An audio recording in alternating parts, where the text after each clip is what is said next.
Hi guys! So for today, share ko naman itong ginawa kong 480 pieces cookies for birthday giveaways.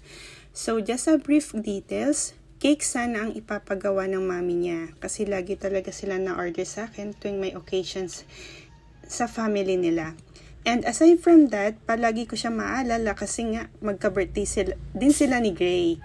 And since 7th birthday din ni Gray, and we already planned for the out of town, kaya nagkaroon ng conflict sa celebration din ni Yana.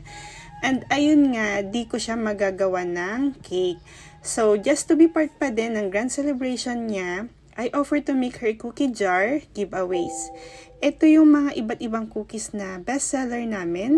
Then gumawa ako ng mga mini cookies, then ilalagay sa mga glass jar.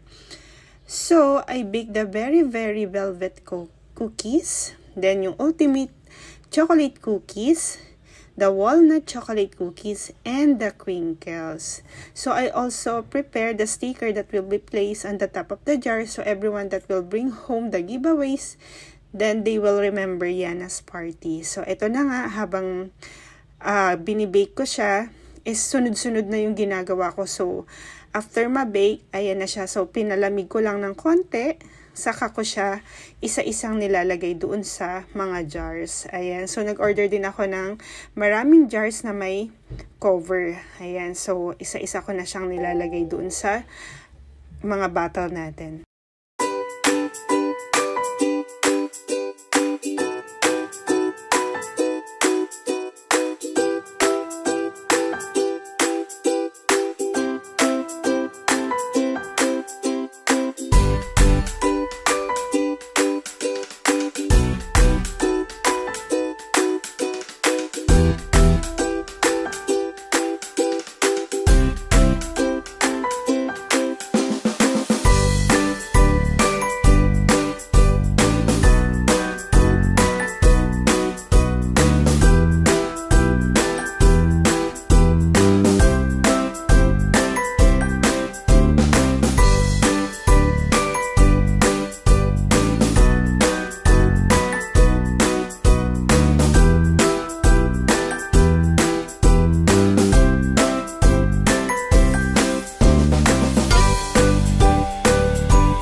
Kapag ganito na pala kadami, nakakapagod din. At ayan nga, this is my first time to make this kind of giveaways. Pero sobrang nakakatuwa kasi nga ang ganda din ng naging outcome.